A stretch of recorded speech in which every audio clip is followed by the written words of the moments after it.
there was always a sense of, I want something more. And I went through this period of redefining what's possible for my life when I was maybe 30. So I'd have to say when I turned 30, I'm 40 now.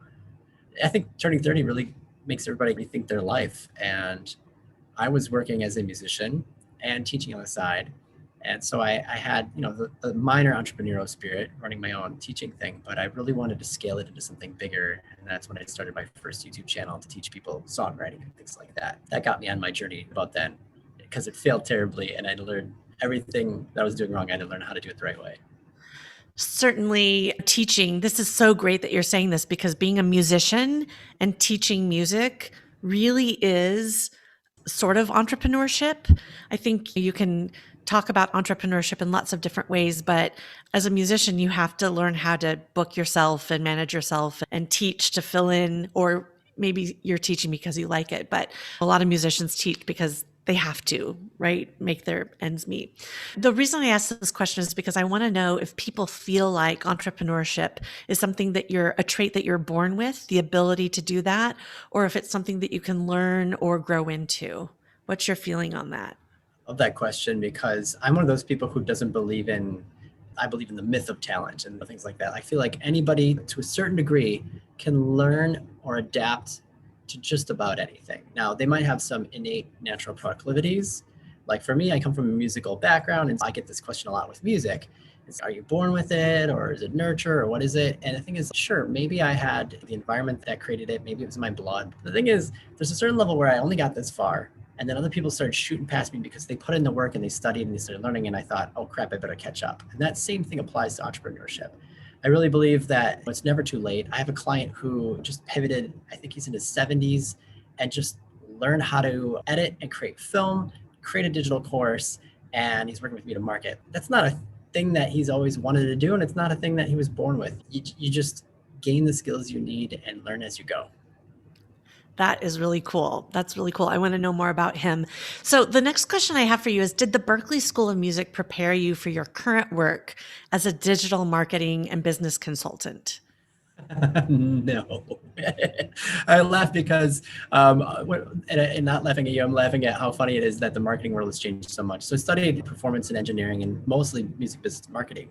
And at that time, if you remember, let me tell you which time this was. This is 2000, 2001, 1999, somewhere in there. Napster was new to the scene. If anybody remembers Napster, people were able to pirate music for free and stream it using MP3s. And that was so new. And so many musicians were so for it. Let's give away free content to get people to our paid contents, which were merchandise and other things like that. And so some people really adapted this online entrepreneur spirit right away 20, 21 years ago. And some people, like Metallica, notoriously, were curmudgeons about it and sued Napster. And we didn't know which way that the music industry was going to go. And so all my marketing knowledge from then started there, but a lot of that is just so obsolete. I went to other schools after that to study marketing, and nothing I learned in college matters right now. I might have got some general concepts, how to write a marketing plan, which I never do. I never write marketing plans. I don't know anybody that does either. It's usually, this is my idea, I'm going to do it. Here's my plans, here's my goals. You might write some things down, but it's not that formal thing they teach you in college. Everything that I use in my business and in my life as an entrepreneur has come through experience of doing and or buying an online course, because they're so relevant in the moment. Especially now, things are changing so quickly. You need to be on it or you're left in the dust. Absolutely. I went to the TNC, the Traffic and Conversion Summit, and my God, my mind was blown. Okay, anyway, how did you make the transition from musician and teacher to full-time digital marketing, the person and the profession that you are now? I hinted at this a little bit, but basically, I didn't realize what I was doing when I was teaching. I play 11 instruments, and I had students for just about every instrument. And I got to the point where I was overbooked. And even though I've had lots of teachers, I was teaching things that were unique and picking from the best ones and shedding kind of the worst ones. And I developed more or less mindset coaching around music, which is why I think my students were getting such amazing results. It wasn't just, here's how you play notes. It was really like, you think you're too old, here's why you're not too old. But you think your hands aren't, I can't do this. And just like reworking their mindset around those things. And getting to a point where I couldn't scale any further, working in a music store where they're taking most of my money, and getting to a point where I was like 40 plus hours in a 8x10 room, I thought, okay, I need to do something to scale this and get this to the masses. So I created a YouTube channel called I Am an Orchestra and did music tutorials, and eventually created a mini course and an ebook, and it failed. It wasn't terrible, but I think I sold $70 worth of ebooks for a $7 ebook. Ooh, sold 10. But what it did for me was it got me really obsessed about how to create funnels and email automations and marketing and positioning and writing copy and creating websites and things like that. And my friends and acquaintances got interested in what I was doing with the channel and how I was getting people into an email list, and it got me freelance work. And I just, while working a day job, was doing that freelancing and buying more and more digital courses. I've bought probably tens of thousands of dollars worth already. And eventually it helped me land an absolute dream job with a leadership development, coaching, consulting, and training firm where every type of marketing I'd ever learned how to do and always wanted to do, I got to do. So I was the vlogger, I was producing courses, I was launching courses, I was doing all the graphic design and rebranding, email automations, like everything, which was so fun. But the thing was, as much as this was a dream job, in the back of my mind, I'd always wanted to do my consulting of this kind of thing full time and have my own business. And so when COVID hit, I had to have that hard conversation when my hours dropped down with my mentor and my boss, who I think is one of the most fantastic people ever. And she just said, yeah, your upward trajectory is much higher on your own than it is with us right now. And basically gave me the blessing to leave. That's amazing that she did that. I love that. And I met you maybe 5 or 6 months ago, I think, online. I didn't realize you were at the precipice of this changeover just right then. So right now, I'd love to know what you do now and who you help. This is the time to just lay it all out there. Most of the people that I work with have created a course. A lot of them, oddly enough, it's come full circle, are musicians who either would be out of a job. I worked with a woman who she was on tour on tour with Elvis Costello, who's like my favorite songwriter of all time. And COVID hit, and basically her job is just grounded. And so a mutual friend of ours, Michael Elsner, had basically said, hey, I'm making a bunch of money teaching people how to do sync licensing. You should do a course about what you know how to do with EQing and making music sound professional. And she had something of a mailing list because she had an organization that she was teaching a little bit on the side too. But the thing is, that audience, they couldn't benefit because they also had no work. And so we worked together and basically gave her a different audience. We said, let's pair you with Michael's audience, who is making money. They're making money off of sync licensing. And so we're able to basically launch a course. So people like that, where they've got something and either like maybe their marketing is terrible, their positioning just isn't spot on, they don't know how to clearly convey like the benefit of what it is they offer. That's a lot of the work I do with them. Or they're just overwhelmed by just all the moving pieces of launching. I will work with them through all those steps, the strategy of how you should launch based on your business model, fixing all your like lead magnets and funnels and copy, and guiding people through the whole process, and then partnering them with affiliate launch partners who might be able to catapult their launch into the next level. And then now also I'm pivoting a little bit and adding a second service where I'm basically working with CEOs or businesses who have a team and they can't manage all that themselves. Maybe they bought a course for their VAs or their team to watch, but they're just not getting it. So basically I'm coming in there and just launch managing and saying, okay, these are the pieces. This is what needs to get done. You work on this, you work on that. That's interesting. I didn't know that you had gone over to that corporate side. So when I met you, you were launching a lead magnet into mini course. And I love that. And those two words, by the way, aren't going to be familiar to everyone listening to this podcast. So let's talk about what a lead magnet is so that people aren't going, what the heck is that? Yeah, a lead magnet, otherwise known as an ethical bribe or freebie, or the outdated term might be white paper, is essentially some kind of giveaway, some kind of information or report or free guide that you offer to entice your ideal audience into joining your email list, where you can then continue to add value to them and nurture them and eventually let them know about how great you are at whatever your area of expertise is and offer other services and products. And then you decided that the more effective lead magnet is to turn whatever lead magnet you may have, but primarily a PDF, into a consumable mini course. Can you talk about that a little bit? Yeah, a lot of people who are hip to the idea of lead magnets are often making a couple mistakes. One of them is whatever their freebie is, it might be concentrically related to their expertise, but it doesn't always translate well into what they're trying to offer on the back end through their email list. And so one of the things that I realize is I've got to show people how to align those two things. And then the other thing is a lot of people are giving away, it used to be ebooks, and ebooks have kind of gone away because they sound like work. And now it's things like quick wins, right? Short, quick wins that get a result. And I love that idea. But the thing is, when they're in a PDF form, it's really hard to convey your personality, your expertise, or get people to engage with any emails beyond that one delivery email where they say, here's the download link to go get your thing. Because what happens is you might look up how to do something on Google, you find a couple thought leaders, they have a free guide or free cheat sheet or checklist, maybe a quiz or something. You do it, and then you forget who that person was. Even if they put their bio and their picture on the actual PDF, it's in one eye and out the other. It's not a saying, but the same kind of idea. Just forget about it. And with some of my clients, I had realized we've been doing this dripped out video approach to launching a course. And I thought we should do this on the front end with a lead magnet, where if you want to sell a course or something where you're shown as the kind of the face of your business, whether it's consulting or coaching, and it doesn't always have to be that way. It could be a podcaster. You really want to give people a taste of what you're like on the front end and let them engage with you multiple times, because that creates this immediate rapport that gets reinforced day after day. So I basically created what I call the golden lead magnet.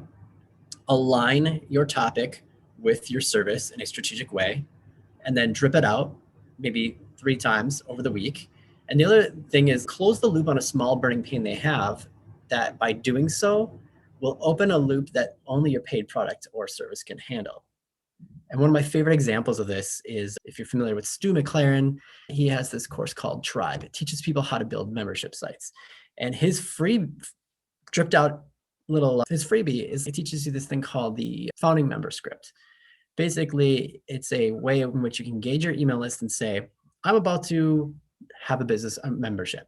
And anybody wants to get on the ground floor, it's going to be this low price and you'll be grandfathered in for good. And so if you're interested, just simply send me a reply and say, yeah, I'm interested. And then you follow up with a link and have them pay.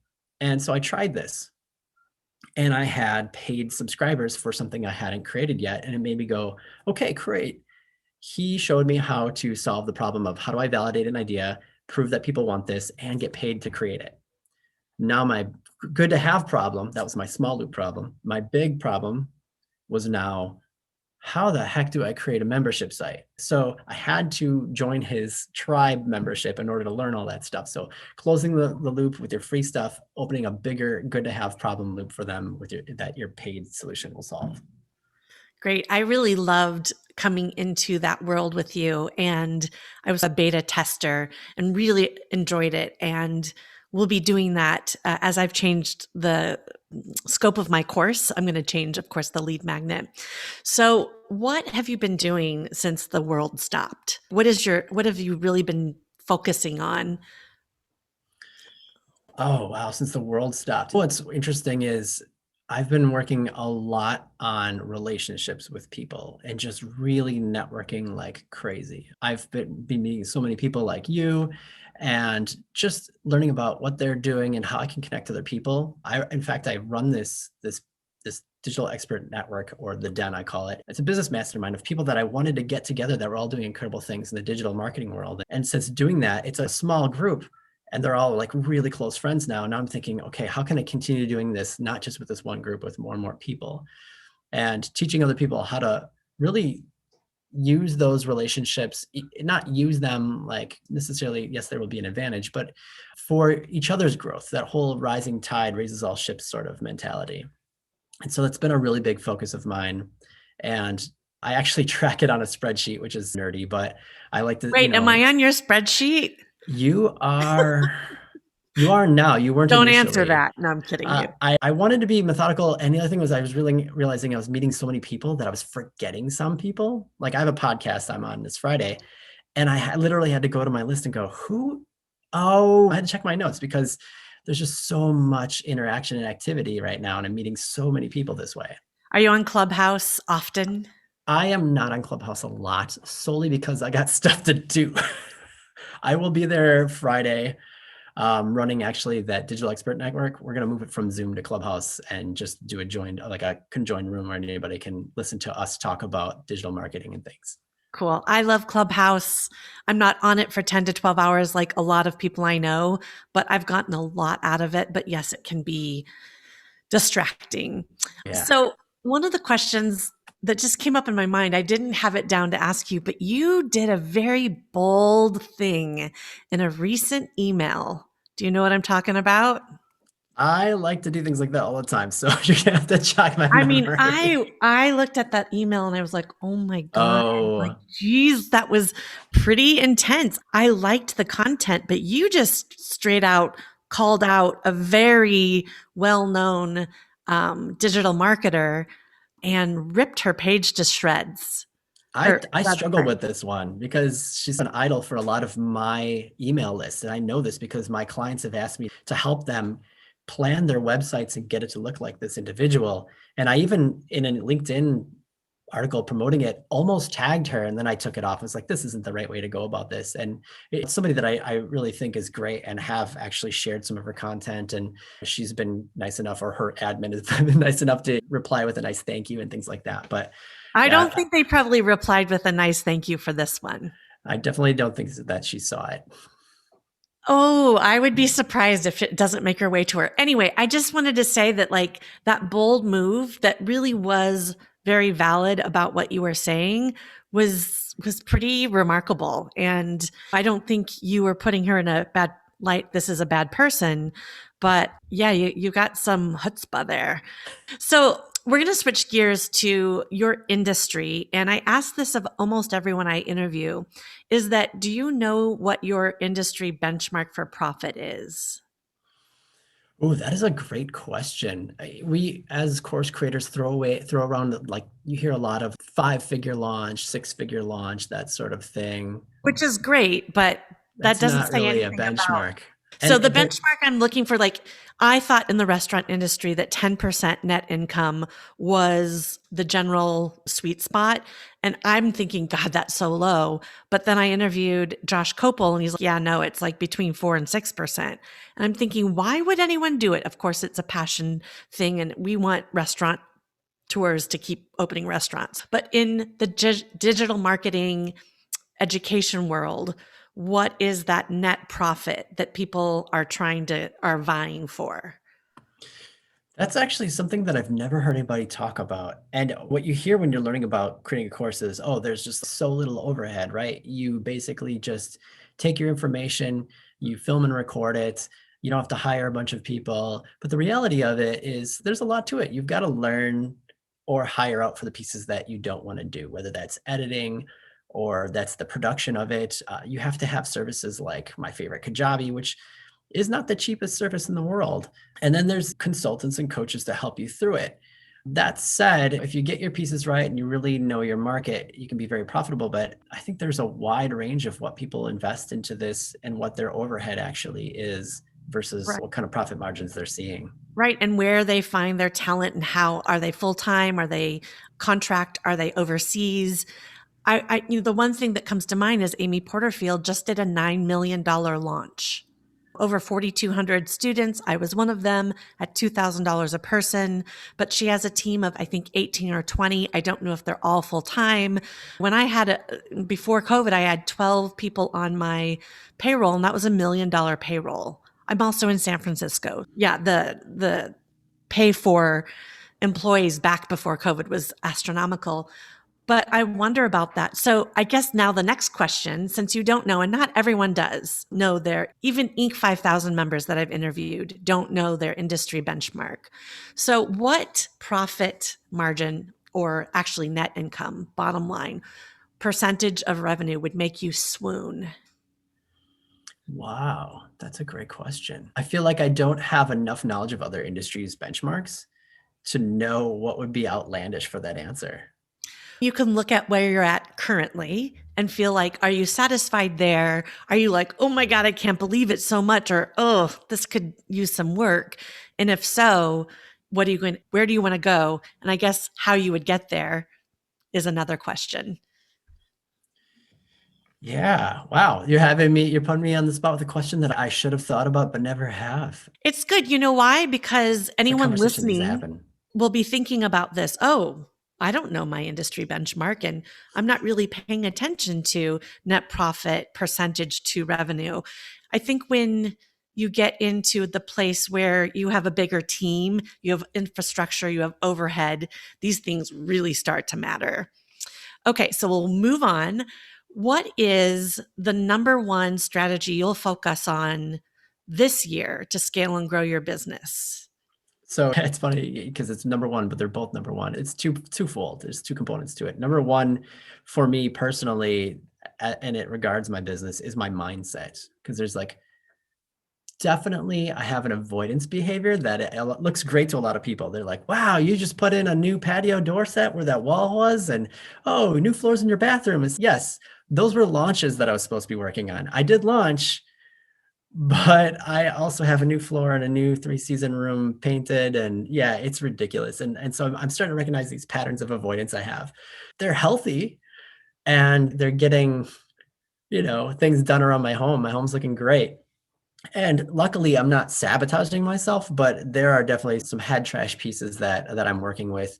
And what caused me to see this was I was noticing some of my clients, I could tell how successful they're going to be, given that their businesses were pretty much the same levels, same strategies, and yet one would go skyrocket, the other one would do okay, and it was all mindset, and so it started making me evaluate. And the other side is the other number one thing is it's really, I'm going to be growing my list as much as possible by doing things like leveraging Facebook groups and showing up as an expert and teaching to different groups, basically working with other people's platforms as much as I can, because that's what I tell my clients to do. And I need to listen to my own advice.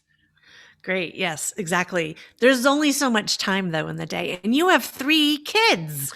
Yes.